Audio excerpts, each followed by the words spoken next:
Hey everybody, I just wanted to do a short 10-minute video about my experience in the psych wards, and this is a topic I've been wanting to talk about for a long time, and I think there's a lot of stigma around psychiatric hospitals.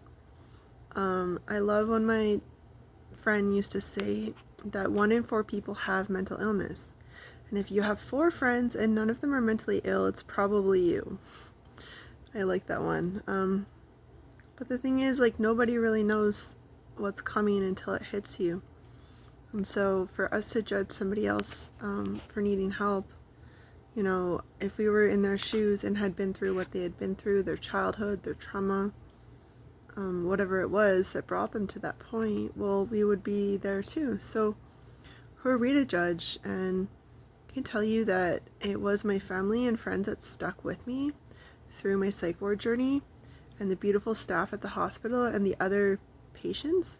That's who got me through, including myself and my hard work. And if you read the Mad in America book, it'll tell you the history of psych wards, and trust me, it used to be awful. All you gotta do is watch the movie One Flew Over the Cuckoo's Nest to see.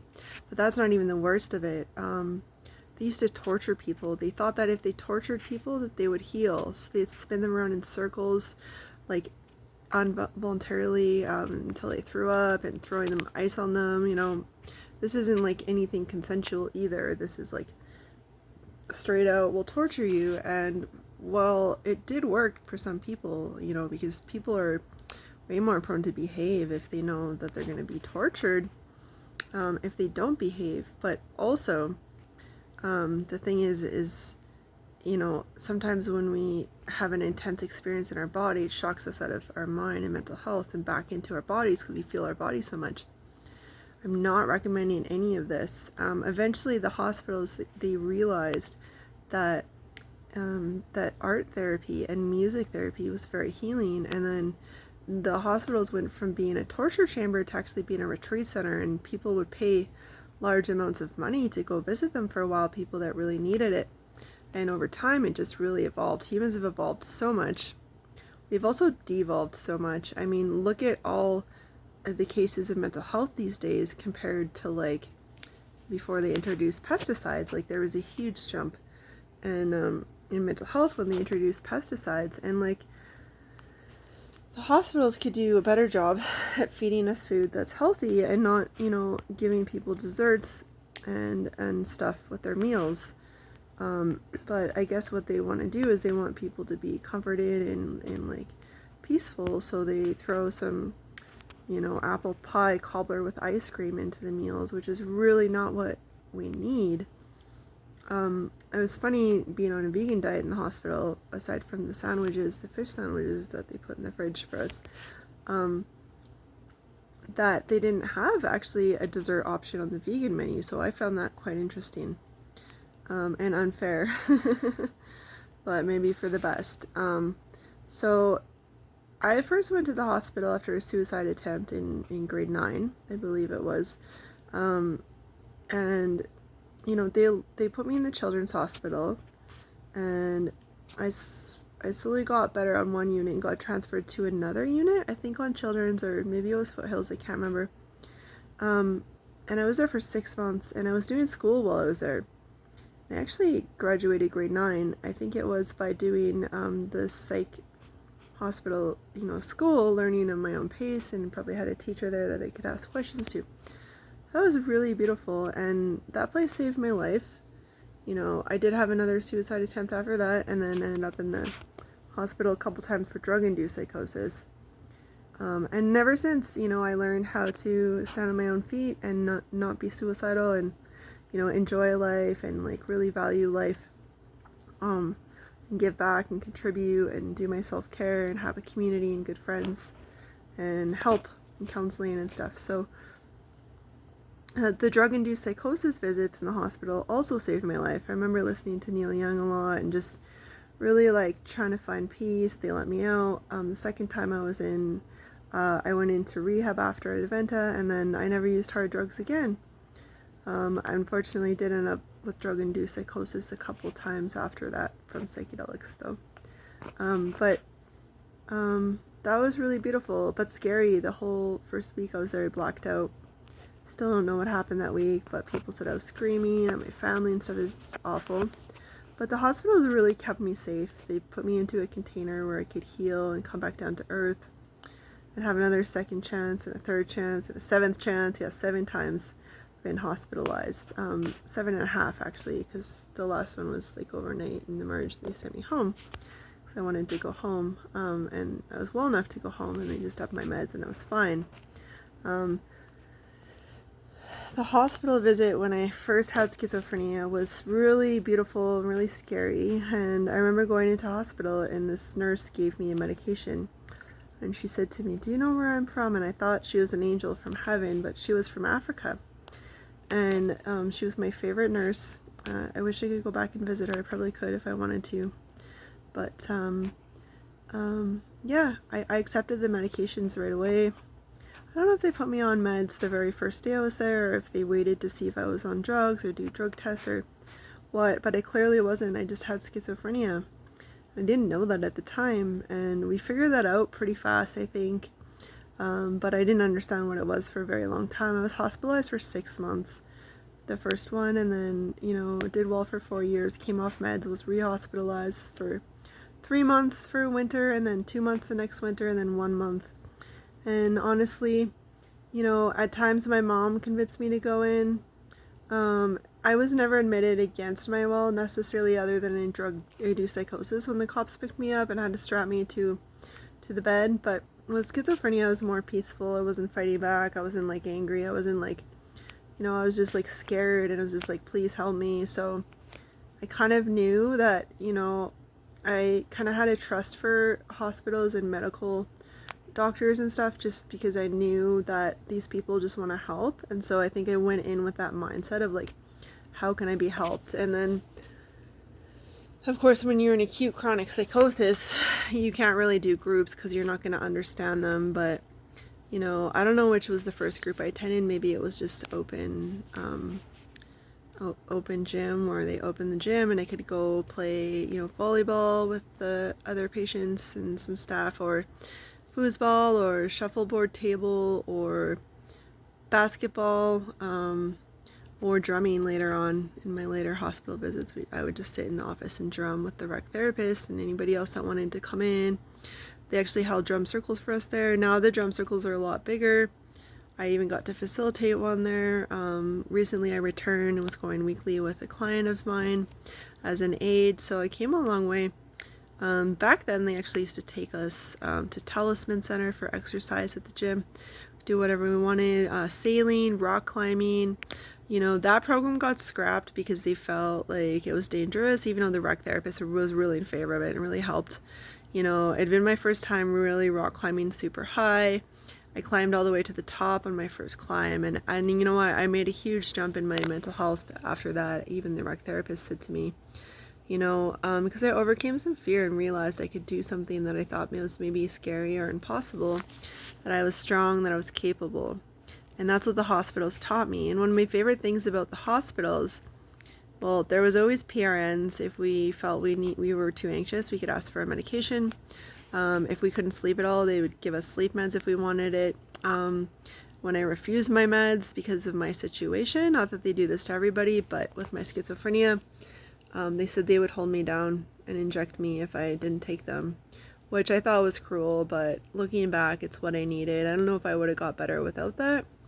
And yeah, they do a lot of blood work where, like, first they have to make sure you're not pregnant. If you don't want to be forced meds in the hospital, then don't do the P test, because if you're female, I'm pretty sure they need to prove you're not pregnant before they can force meds on you, just for liability reasons. They don't, want to force meds on a pregnant woman. Maybe that's not true. I'm not sure. Sorry, that's bad advice. You should take your meds if you need them. But at the same time, I have refused meds lots in my life because I didn't want to be over-medicated too. So that's a thing too.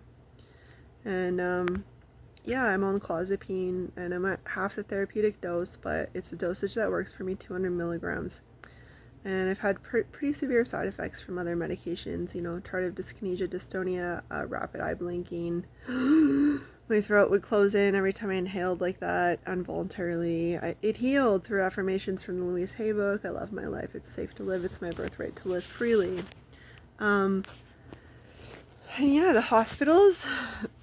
What's a day in the life of a hospital? Okay, you might have your own room if you're really sick, and depending on how many beds there are, you might have to like wait overnight or even a couple nights in a locked room by yourself, being evaluated on cameras. People check in on you, they bring you food, they can maybe bring you a magazine.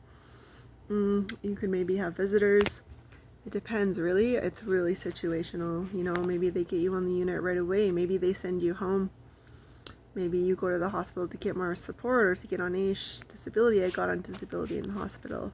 Lifelong check, which is beautiful, unless I move in with my boyfriend or earn enough income to get off of it, which I might do after all these years. But so you go to the hospital. Honestly, they don't really have vegan food the first night because it's all like sandwiches, nothing hot. That's not really right. Hey, you think they'd have some sort of vegan sandwiches? It's not fair. But anyways, once you're on the unit, you can decide what food you want and you get a menu. And I'm talking about Rocky View in Calgary, but I've heard some pretty sad stories about other hospitals that don't have the in-depth programs that this place does, which is awful. I wish every hospital could be so beautiful.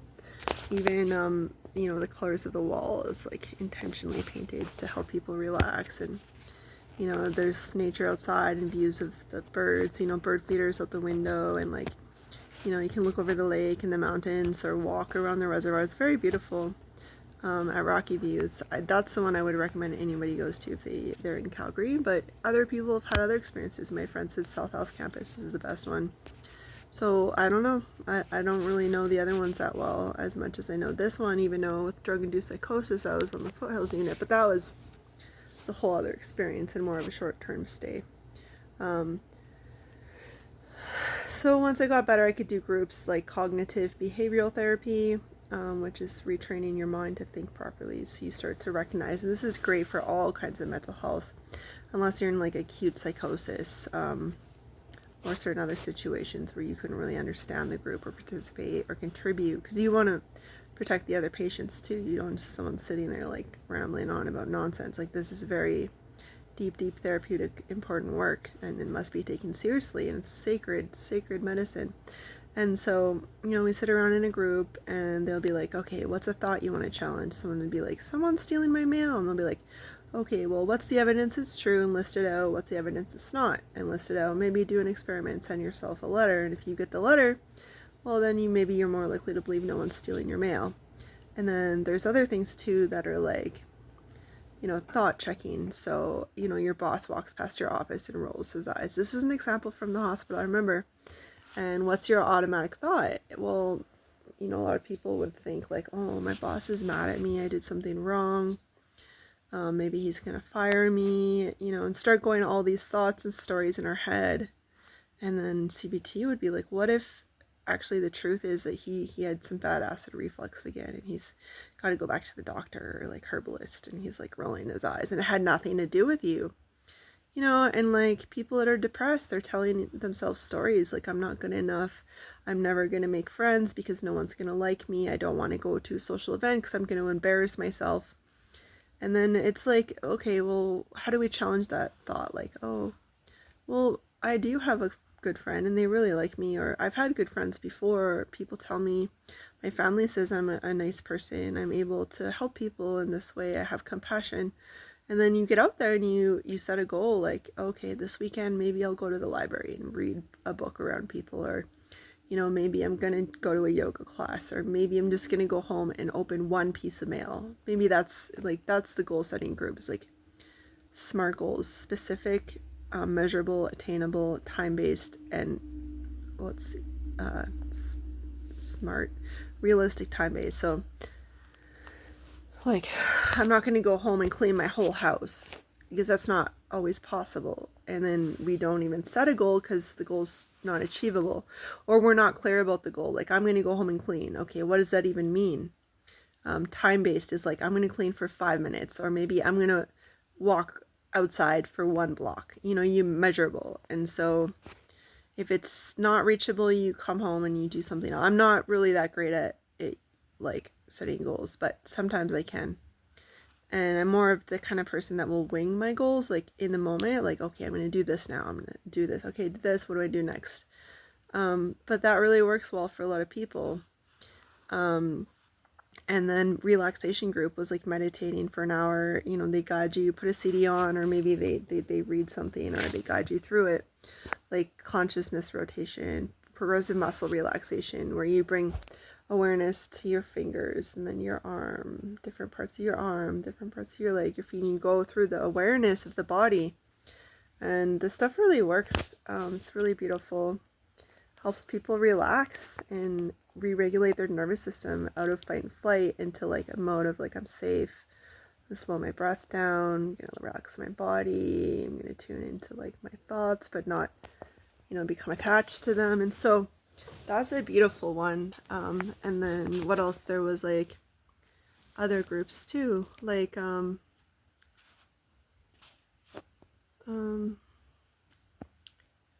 walk and talk, they called it. Every day, I think it was Monday to Friday. They would like, for people that were well enough to go outside, in the winter, we maybe have to have good boots or a jacket. But that's the thing in the hospital, is like, unless you have family to go pick up stuff for you from your house, like, you might not have a lot of stuff with you. So it's like, do you have enough clothes so you can go? And then we would walk all the way to the reservoir. We would go all the way there. Sometimes we'd go for coffee or hot chocolate at Good Earth or McDonald's or the cafe, Heritage Park Cafe. And I loved walk and talk. Was one of my favorite things. I am a nature lover, and you walk through the rich neighborhoods, super beautiful with all the trees. Hi, Luna. Luna's coming to say hi. Hi, baby girls. No, there's a good girl. And so, yeah, walk and talk was great. And you had to talk to the rec therapist. You could talk to the other patients, and then, there'd be different groups on different days, like cooking group, or we would like bake cookies and then eat cookies, or, they would do all these psych tests on me, like brain scans and IQ tests and psychiatric tests for diagnosis. And sometimes they try different medications. It's not working, maybe they switch it up or add something. They do let you take herbs and supplements sometimes, depending on your situation and depending on which doctor you have, but they can consult with the pharmacy for herb drug nutrient interactions. Of course, it's not always that accurate, and there's been times where I wanted to take certain products that I knew were safe, that my renowned herbal teacher said was safe, and they would be like, no, you can't take it, and it really made me upset. And I've had bad experiences where my psychiatrist told me if I kept taking herbal medicine, I'm not talking about drugs, I'm talking about from the health food store, that they would fire me. Sorry, not fire me. That she wouldn't work with me anymore. And she told me to quit university. I was in herb school, and she was like, it's too stressful, because she didn't understand it. And I was like, you know what? I'm not listening to her. I kept going to school. I eventually graduated, and I still take herbs and supplements to this day, and I've taken them on and off, for years since then. But she was coming from a good place. She was trying to protect me. I came off of my meds, and that's what really made her, do all that stuff. Because I was like, oh no, only natural, and like, I got really sick, and I ended up back on meds, and I still take them. And I believe they do keep me out of the hospital. I feel like if I came off of them, I would just end up back in the hospital on a treatment order, which is where they release you, and then you're on a CTO for 6 months or whatever, and then you have to get an injection, and if you don't get it, they bring you back to the hospital. So, I've had friends that have really bad experiences in the hospital, and they really didn't, feel supported or loved or cared for, or maybe they were forced into treatment, or they didn't want to do the groups, or they didn't find them helpful, or they went to a hospital with, no groups or whatever. And it's sad. to hear those stories. I've had friends commit suicide or drug overdose, that like didn't actually, they fell through the cracks, and that devastates me, and I still cry, thinking about it. But the thing is, like, I think there's a lot of hope and help out there. The system is almost designed to help us, and designed for us to step into our roles, as teachers and healers and guides and mentors, or whatever it is that we came here to do, whether it's loving our families and our friends, whether it's having a good job and like giving back, whether it's just taking care of ourselves and being a role model to others for self-care. Like, we got to do the best we can, and it's okay to ask for help once in a while. We don't have to like stigmatize people because they need to go to the hospital. That's the last thing that they need. My friends came and visited me all the time in the hospital, and I was like, wow. I had to call them though and say, I want you here, because they were too scared to reach out to me, or my workmates even. And there was other times where it was just family. I didn't have anybody else. And my mom and Oma would come visit me all the time and would save my life, and they'd bring me trail mix and magazines and blankets and yoga mat and like just gifts, and like come and sit and listen and be like, hey, how do I support you today? My sister would call me on the phone. Y'all mean the world to me, and like, that's my experience. Also, there was art group, at least once a week, and that was beautiful. We did tie-dye, we would make birdhouses, we would do painting, we do all kinds of things, which was really, really freaking awesome. Now, Rocky View is a huge drum circle, and all the psych patients are invited if they have off-unit privileges. That's the thing, you have to earn privileges, so you can earn off-unit privileges. That's where you get a certain amount of time, and you have to check back in. If you don't check back in with that time, it's going to come on the hospital intercom saying code, whatever the code is for runaways. Code blue, I don't know what it is. Code blue, unit 49, code blue, and then all of the, staff, they know the code, so they keep an eye out for the missing person or whatever, and then security guards will come find you. That never happened to me, although I came pretty close to trying to escape a few times, or planning an escape, or yeah.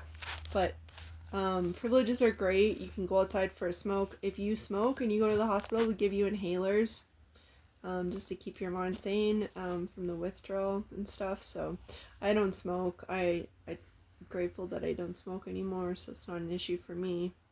I think I had a couple of smokes here and there in the hospital, but mostly I don't, and haven't for a long time. And yeah, who knows now with marijuana and like people with the medical marijuana, I don't even really know. But anyways, what I'm getting at is, every time I went, I got better. I remember my mom saying to me, I said, I need to go back to the hospital, I'm so afraid. She said, don't be afraid, you always get better, and you always will. So thank you, Mom. I'm gonna go walk my dog and go to bed. Going to Edmonton for play tomorrow. Love you all. Love yourself first. Love others second. Love all as one.